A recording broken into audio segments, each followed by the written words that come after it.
Hi everybody. In this video, I'm going to go through our lesson on isosceles and equilateral triangles. And first, we are going to talk about isosceles triangles.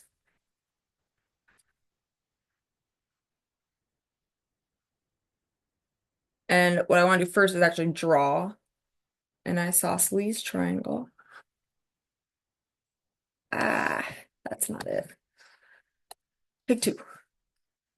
The first one is just never what I want. There we go. So in our isosceles triangle, we have two what we call legs. So this is a leg and this is a leg, and these two legs are congruent. So two congruent legs.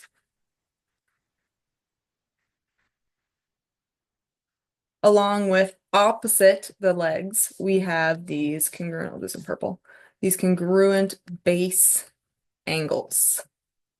So these are base angles.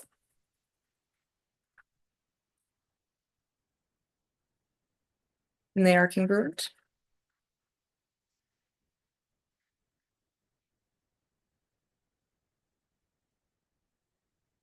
And these are called base angles because they meet the legs at the base of the isosceles triangle, the not congruent side to the other two. And the angle that is opposite the base, where the two congruent sides meet, this is called our vertex angle. So these are all important parts of an isosceles triangle, and we also have some theorems. So let's start by writing the isosceles triangle theorem.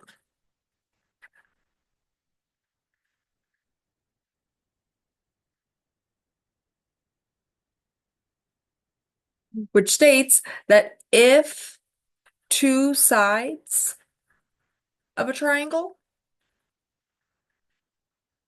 are congruent,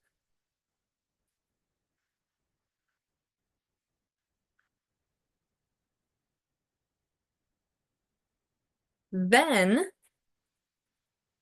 the angles opposite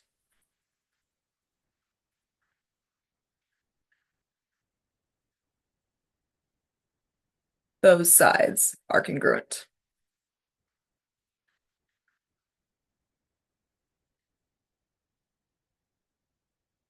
So this kind of goes back to what we talked about when we talked about base, or not base, like the shortest side being across from the smallest angle, the longest side in your triangle being across from the longest side in your triangle. So if the two sides of a triangle are congruent, the sides opposite those legs that are congruent, right? Those two base angles are congruent. Now, there's also a converse to the isosceles triangle theorem. Isosceles triangle theorem. Okay, kind of abbreviating here. And the converse, remember that means we just take it and we flip it. So now the converse would be if two angles are congruent,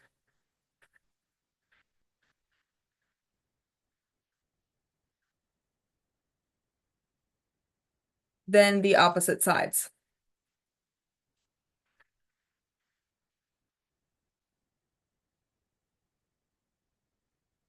of the triangle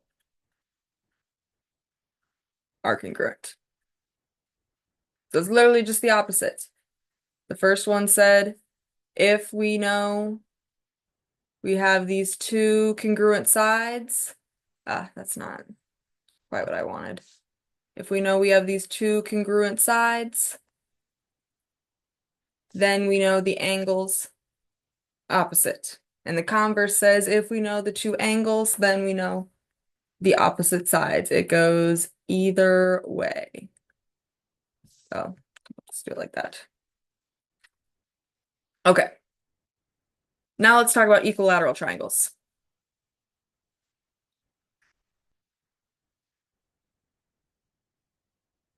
Equilateral triangles are pretty special in terms of polygons.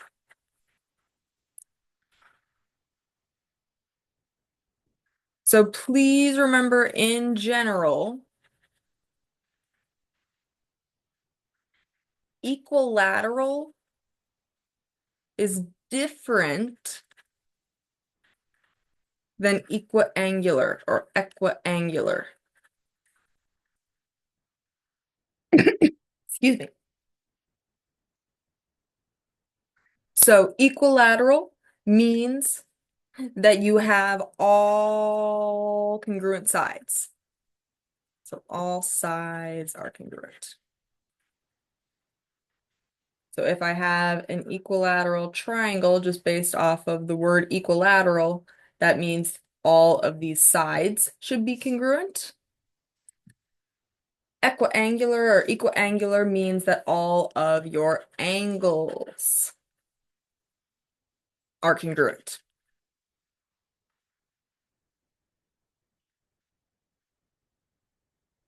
So not all polygons that are equilateral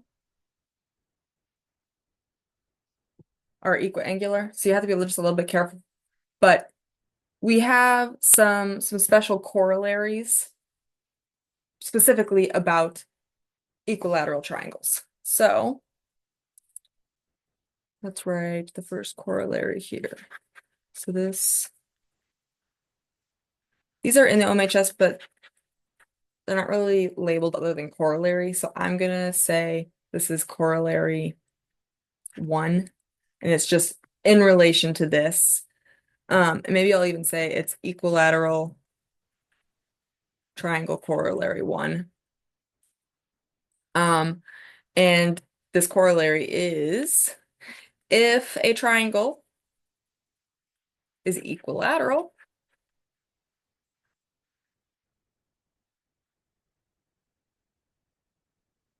then it is also equiangular or equiangular.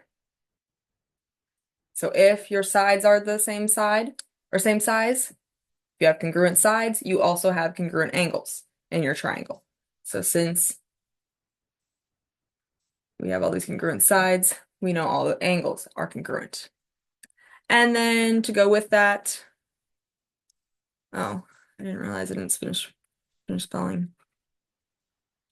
Equilateral triangle corollary number 2. Equilateral triangle corollary 2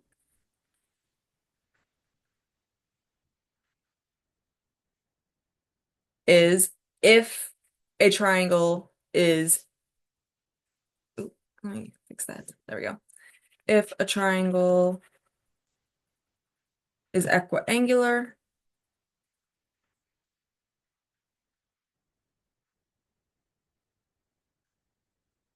then it is also equilateral.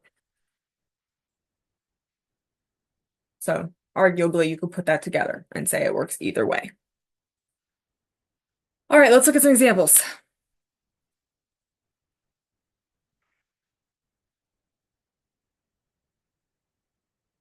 So in example 1, we are going to find the measure of angle HFG.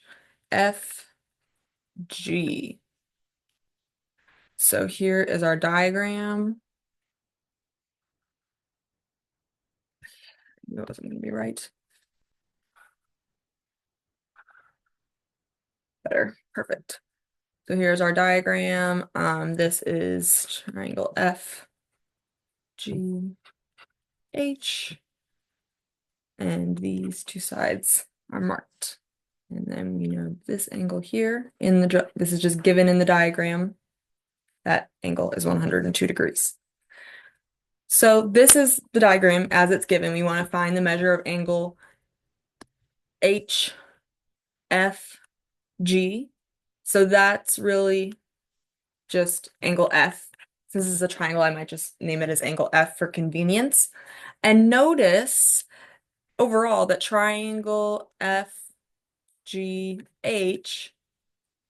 is isosceles, right? Because side FG is congruent to side HG. So because FG is congruent to HG, then we know that these opposite angles, angles F and H, they have to be congruent, right? So this would be angle HFG is congruent to angle FHG. And really, that's just angle F is congruent to angle H, looking at those middle letters. Those are the angles we're talking about. Now, the one angle in this triangle that we do know is angle G, right? It's 102 degrees. So all of the angles all together, the measure of angle F plus the measure of angle G plus the measure of angle H, we know that that's going to be 180. So let's take away the measure of angle G. So the measure of angle F plus the measure of angle H is going to be 180 degrees minus the angle we know, right? The 102 degrees. So if I subtract, that tells me then that these two angles, these two base angles, are 78 degrees together, and they're also congruent. So instead of saying the measure of angle F plus the measure of angle H, maybe I'm going to say the measure of angle F plus the measure of angle F, because they're the same thing, right? F and H are congruent.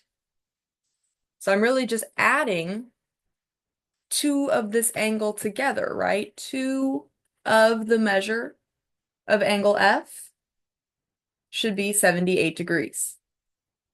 And now, to simply get the measure of angle F by itself, I can divide by 2. So I'm going to divide both sides by 2.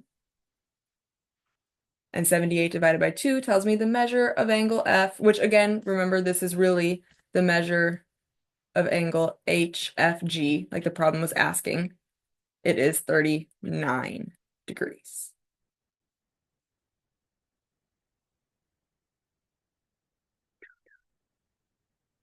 And I just realized I forgot something. So we need to backtrack. Backtrack. In our equilateral triangles, we know that all of the triangles, no matter what type they are, their angles add up to 180 degrees. So in an equilateral triangle specifically, each angle will have to measure 183, or sorry, not 183, 180 divided by 3. Take the number of degrees inside the circle, which is 180, and divide it amongst these 3 equal angles. And you will get that each angle has to measure 60 degrees. So this is 60 degrees. That's 60 degrees. They're all 60 degrees. Okay, so I forgot to include that. Please go back and put that in your notes. Oh my gosh.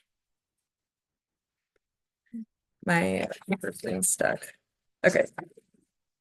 Sorry. Number 2. What is the measure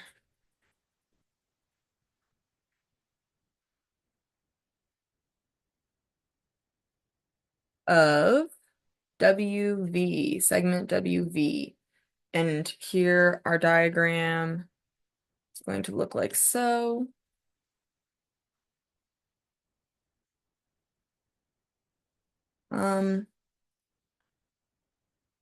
No.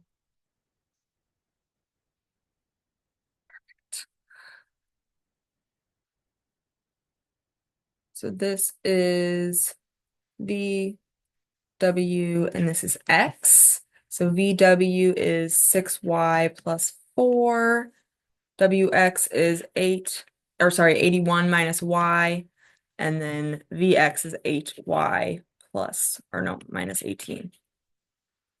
So we want to find the measure of the side length VW.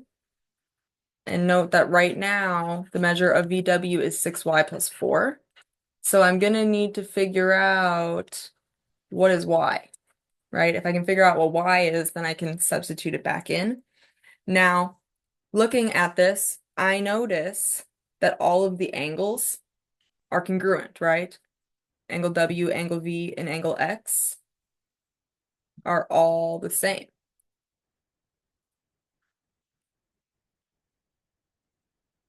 Which means that this is an equiangular and equilateral triangle. So triangle VWX is equilateral, meaning all of these side lengths are the same. So I can take any of these sides and set them equal to each other. So I am going to say, okay, well, first let's just note that VX, whatever the length of VX is, that's congruent, or I can honestly just say it's equal to the length of WX, which is equal to the length of VW. So I'm going to start by looking at just VX and WX. So VX is 8Y minus 18. And that is equal to WX, which is 81 minus Y. And now I'm going to solve this for Y. And I'm going to try to move my terms over to get Y all by itself. And right now I have Y on both sides. I'm going to add Y to the left side. So that way I have 9Y minus 18 equals 81. And then I can add 18 to both sides. So when I do that, I get 9Y, just 9Y. Oops. Is equal to 99. And now, to solve even further, I can divide both sides by 9, which will tell me that Y has to be equal to 11. Now remember, we said the side length VW was equal to 6Y plus 4. So this is 6 times Y we said was 11 plus 4. Now 6 times 11 is 66 plus 4 gives us a measure of 70. So VW, oh, I shouldn't put the bar above if we're talking about the measure of it. VW as a segment has a measure of 70 units because Y is 11. All right, and if we substituted that in the other sides, we would get the same thing. Last problem I want to do together. In triangle MNO, the measure of angle N is equal to 4x plus 7 degrees, and the measure of angle O is, I should have written that down here. The measure of angle O is 5x minus 3 degrees. What is the measure of angle M? And there is a diagram for this.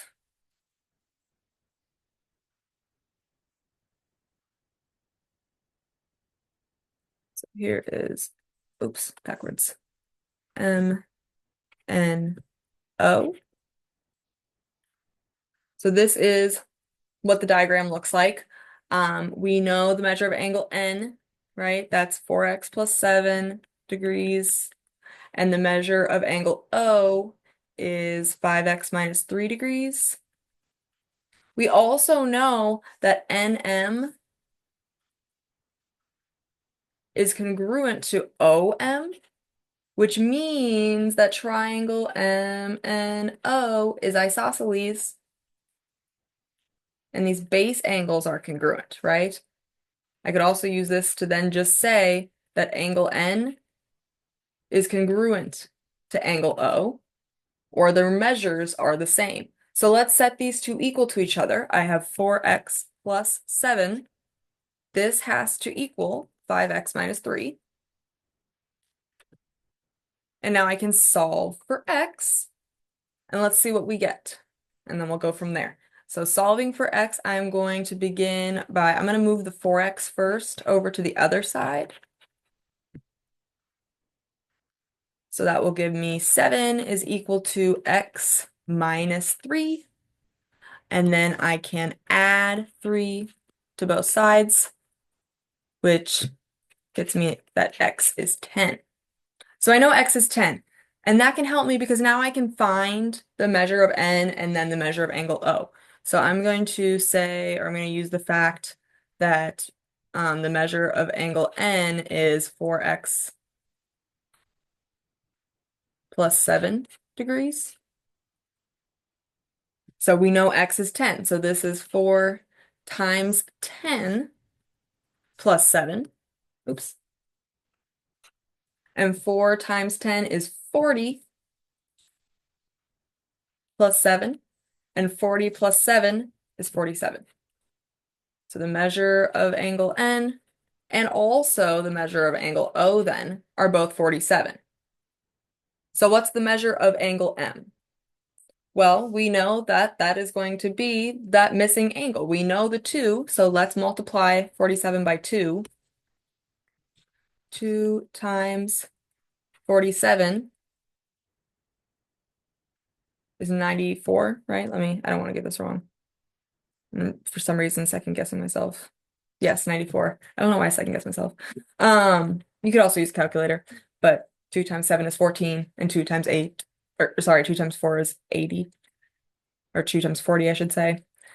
Okay, 94 degrees is the measure of the bottom two angles of the isosceles triangle. So the vertex angle, angle M, is going to be 180 degrees minus the 2 times 47, or the 94 degrees. So the measure of angle M is 86 degrees. And if you test this, 86 plus 47 plus 47 does give you 180 degrees. Please let me know what questions you have. If you were ever given like an equilateral triangle problem and you were given that one of the angles was 7x minus 10, you could set that angle measure equal to 60. So in an equilateral triangle, please do not forget the angles equal 60 themselves. That can be very helpful.